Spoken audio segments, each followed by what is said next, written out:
Guideline 1. Perception. Interact with flexible content that does not depend on a single sense such as sight, hearing, movement, or touch. Offer ways of customizing the display of information. In print materials, the display of information is fixed and permanent. In properly prepared digital materials, the display of the same information is very malleable and customizable. For example, a call-out box of background information may be displayed in a different location, or enlarged, or emphasized by the use of color, or deleted entirely. Such malleability provides options for increasing the perceptual clarity and salience of information for a wide range of learners and adjustments for preferences of others. While these customizations are difficult with print materials, they are commonly available automatically in digital materials, though it cannot be assumed that because it is digital it is accessible, as many digital materials are equally inaccessible.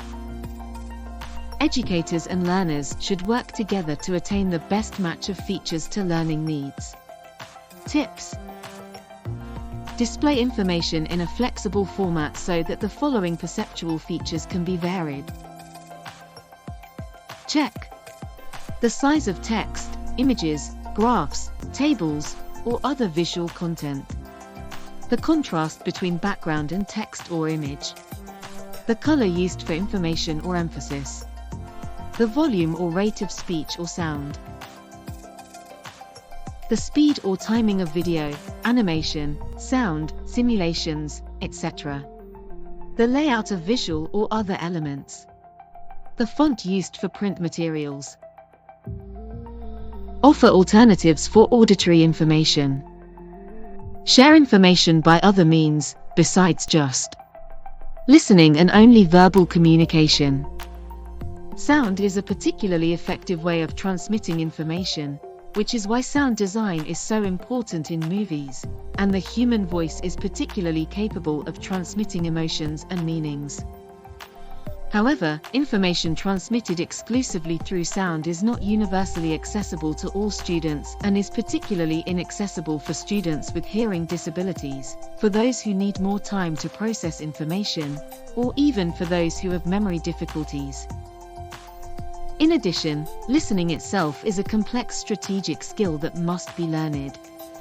To allow all students to have access to learning, it is appropriate to have alternatives for each information presented in an auditory manner, including the emphasis. Tips. Use textual equivalents in the form of captions or automatic text reading, voice recognition, in the spoken language. Provide visual patterns, graphics, musical or sound notations. Provide written versions for auditory videos or short films. Use analog visual effects to represent emphasis and prosody, for example, emojis, symbols, or images.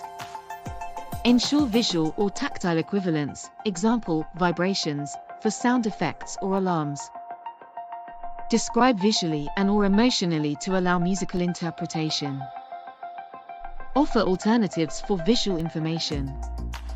Images, graphics, animations, videos, or text are often the optimal way to present information, especially when their characteristics concern the relationships between objects, actions, numbers, or events. But these types of visual presentations are not equally accessible to all students, especially those with visual disabilities or those who are not familiar with the type of graphics used. Visual information can be quite dense, especially in visual art. It can have multiple complex meanings and various interpretations depending on contextual factors and the observer's knowledge base. To ensure that all students have equal access to information, it is essential to provide non-visual alternatives. Tips. Provide descriptions, textual or spoken, for all images, graphics, videos, or animations. Use tactile equivalents, tactile graphics or reference objects, for key images that represent concepts. Propose physical objects and spatial models to transmit perspective or to communicate complex relationships. Give auditory guidance for key concepts and the conversion of visual information. Text is a special case of visual information. Transforming text into audio is one of the most easily achievable methods for increasing accessibility.